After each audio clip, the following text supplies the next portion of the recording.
This video will tell you everything you need to know about tagging your items for the Growing Kids sale. So the supplies you'll need hangers, safety pins. I like to buy these in bulk on Amazon, index cards, a pen, a red Sharpie, Avery labels if you plan to print your barcodes at home, but we do have other options I'll tell you about in a minute. And then if you're going to bring any items like shoes or toys or miscellaneous items, you might also need duct tape and zip ties. You'll place all your clothing on hangers with the hook facing left like a question mark. For your index card tags, you'll put the description in the center, the gender and size in the top right corner. I like to put a B or G for boy, girl to save time.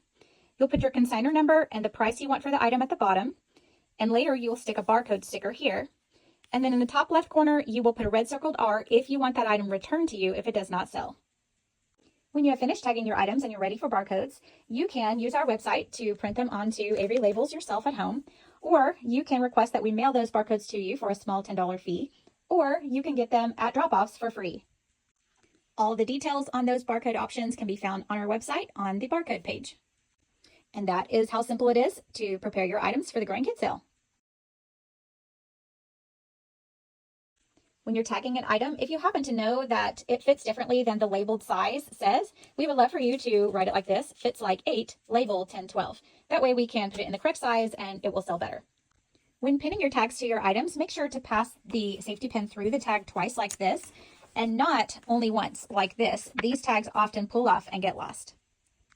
There is no need to safety pin the shirts to the hangers. You can just hang them onto the hanger there, unless you feel like the shirt has a really wide neck and might easily fall off the hanger. And in that case, like this robe here, we would love for you to take a little safety pin and put it through the item and around the hanger so that it stays connected to the hanger well.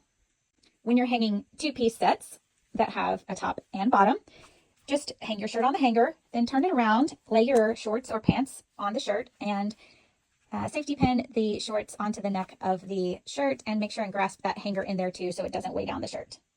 If it's your first time cleaning out and you have a lot to bring, do keep in mind that we have a limit of 3 squeezed feet of clothing per consignor number. That does not include things like Halloween dress up and leotards. And then if you're bringing maternity, we only accept that in the spring sales, and there is a limit of 15 maternity items per consignor number. And there's no limits on everything else. So no limits on shoes or toys or any other miscellaneous items. You do, however, have the option to get a second consignor number if you have more than the limit, and you can read about that on our FAQ page on our website. Last few tips. Help your items sell well by making them look new. Button all the buttons, zip all the zippers, tie all the ties. You can use a fabric shaver on pilled fabric. Those are only about $7 at Target or Walmart. We have some stain removal recipes online. We don't accept items with stains, so make sure and try to get those out before you would bring them. And magic erasers work great on the soles of shoes and make them look much better. When you're preparing for drop-off, make sure and have your clothes separated by gender and in size order, and have all small items bagged by type. For example, have all your shoes bagged together, have your girl toys together, boys toys together, etc. And then if you're bringing any large items like a stroller, just tape or safety pin that tag to any of those large items. We're going to take that off and attach it to one of our claim tickets, and then put that claim ticket back on your item. And lastly, we do have separate videos on hanging pants if you need tips on that.